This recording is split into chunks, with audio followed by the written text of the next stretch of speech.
O inverno de 1944 parecia marcado para o fim da guerra, pelo menos para os aliados.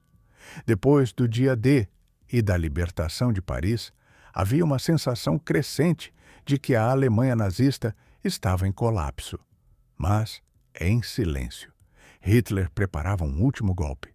Um ataque desesperado, arriscado, capaz de virar o jogo ou destruir o que restava de seu exército.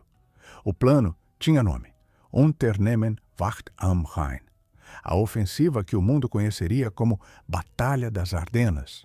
O alvo era ousado: romper as linhas aliadas na região das Ardenas, atravessar a Bélgica e chegar até o porto estratégico de Antuérpia.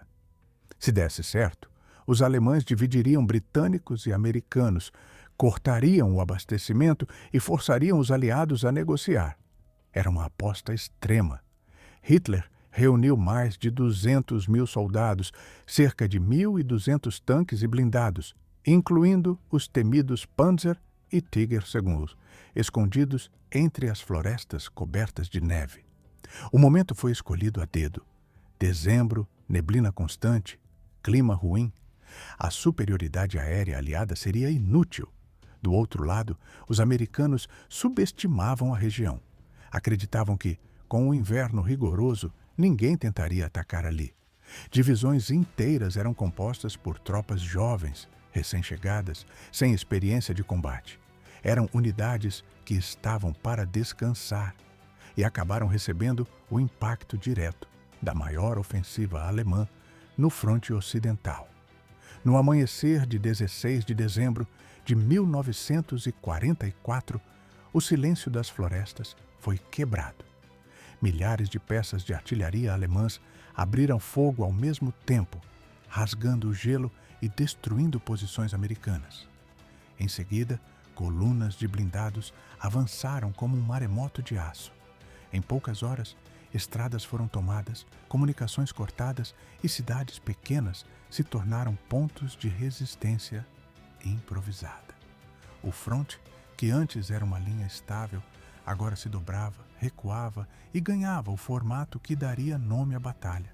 Uma enorme saliência no mapa, o bulge, a protuberância criada pelo avanço alemão. Entre o caos, unidades americanas tentavam se reorganizar. Algumas foram cercadas, outras desapareceram na neve espessa. Era como se o inverno inteiro tivesse se tornado um inimigo.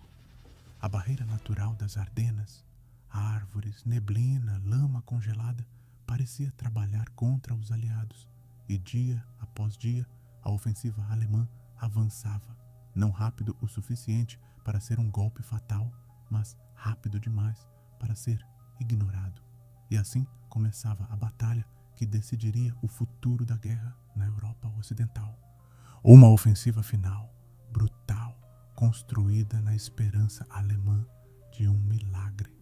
E para os soldados americanos, um choque que mudaria o curso de suas vidas. A ofensiva alemã parecia imbatível nos primeiros dias. Vilas inteiras foram tomadas, estradas cortadas e unidades americanas jogadas para trás sem tempo de reagir.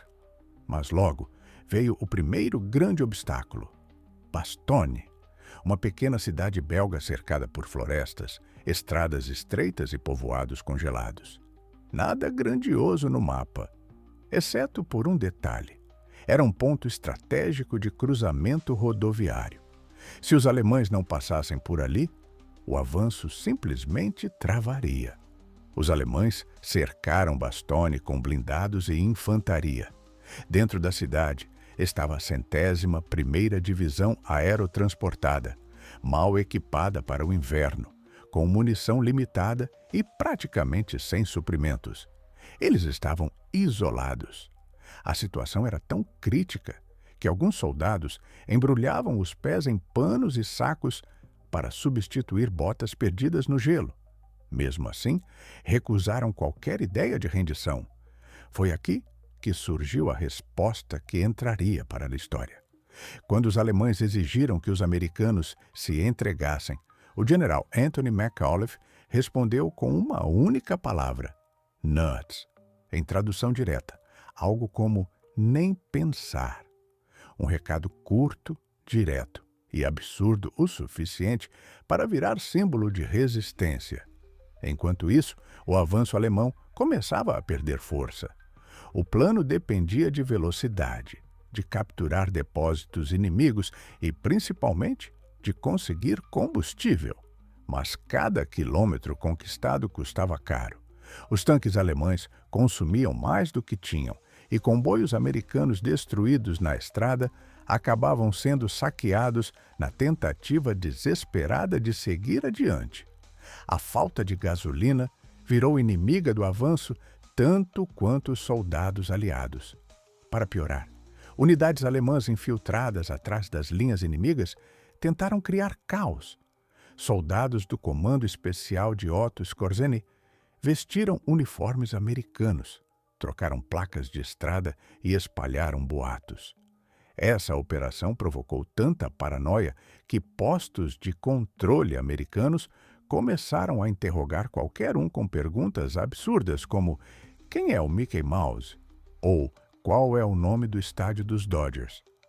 Qualquer resposta errada podia significar prisão ou coisa pior. Mas a virada ainda não tinha acontecido. A ofensiva alemã estava longe de ser derrotada. No mapa, a saliência ainda avançava como uma lança apontada para o coração dos aliados. E depois de dias de neblina e tempestades, o tempo começou a abrir. O inverno já não protegia mais a Alemanha. Isso significava que a superioridade aérea aliada estava prestes a voltar ao céu. Era o momento em que a batalha mudaria de direção, não por milagres, mas por exaustão, estratégia e fogo vindo de cima. Quando o clima finalmente abriu, o destino da ofensiva alemã começou a ruir. A névoa que antes protegia o avanço agora dava lugar ao rugido dos motores aliados. Caças P-47, P-51 e bombardeiros surgiram nos céus e começaram a atacar colunas de tanques, depósitos e estradas congestionadas. O que antes era impulso alemão virou fila de veículos parados, incapazes de avançar. A mobilidade, que era a alma do plano, estava desaparecendo. Em 26 de dezembro de 1944, a situação em Bastogne mudou. Após dias sob cerco, sem suprimentos e enfrentando frio extremo, os defensores ouviram algo que parecia impossível. Os tanques do general George Patton estavam chegando. A Terceiro Exército rompeu as linhas e entrou na cidade. Não foi uma vitória definitiva, mas foi o suficiente para impedir que os alemães usassem Bastogne como rota. Aquilo travou o avanço e quebrou a espinha dorsal do plano ofensivo. A partir daí, o que restava da ofensiva virou resistência alemã tentando se sustentar. Os tanques sem combustível eram abandonados no gelo. Tropas exaustas se entrincheiravam em vilarejos, lutando não para conquistar, mas para sobreviver. A Wehrmacht já não estava tomando terreno, estava perdendo homens, equipamentos e tempo. Os aliados contra-atacaram de forma coordenada. Forças americanas fecharam lentamente a saliência que os alemães haviam criado no mapa, pressionando dos dois lados como uma pinça. Em 25 de janeiro de 1945, pouco mais de um mês após o início, a linha de frente estava praticamente restaurada. O ataque, que deveria derrotar os aliados, virou o último grande golpe fracassado da Alemanha no Ocidente. As consequências foram decisivas. Estima-se que mais de 80 mil soldados americanos e cerca de 100 mil alemães tenham sido mortos, feridos ou capturados.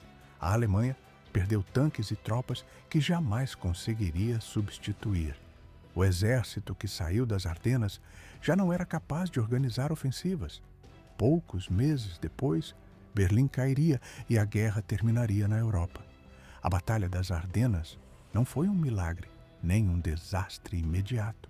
Foi uma luta de exaustão no gelo, onde combustível, clima e tempo foram tão decisivos quanto estratégias e armamentos.